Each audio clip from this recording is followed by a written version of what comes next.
Because the canal is essentially a waterway bridge over mountainous terrain above sea level, it does depend on large supplies of fresh water to maintain the full operations. Panama has among the world's largest annual rainfalls. Nonetheless, insufficient freshwater levels have occurred before in the canal's history, such as in the 1930s when the Madden Dam and Lake Alajuela were built to address water shortages. Since that time, the canal has undertaken several projects to accommodate larger, more modern ships. In the last couple of years, a trend of worsening droughts in the region once again has forced limits to the operations of the canal. Starting in June of 2023, the Panama Canal Authority employed draft restrictions and reduced the number of ships allowed to transit the canal per day. Now, the Panama Canal limitations, in combination with the de facto closure of the Suez Canal to container traffic, has had serious consequences for ocean commerce, increasing rates, fees, and transit times.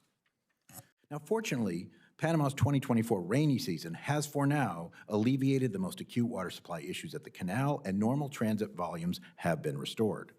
That said, while the Panamanian government and Canal Authority have, with the advice of the U.S. Army Corps of Engineers, developed credible plans to mitigate future water shortages, they also warned that it is likely that at least one more period of reduced transits will occur before these plans can be fully implemented.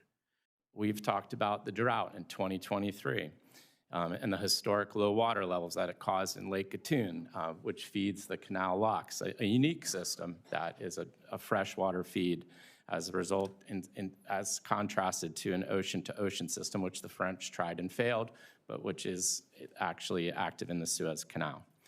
These low water levels reduce transits from 36 transits a day to as low as 22 per day.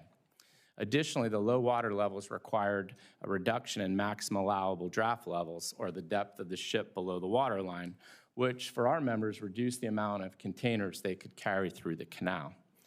This resulted in a 10% reduction in import volumes for U.S. Gulf and East Coast ports, with the Port of Houston experiencing a 26.7% reduction.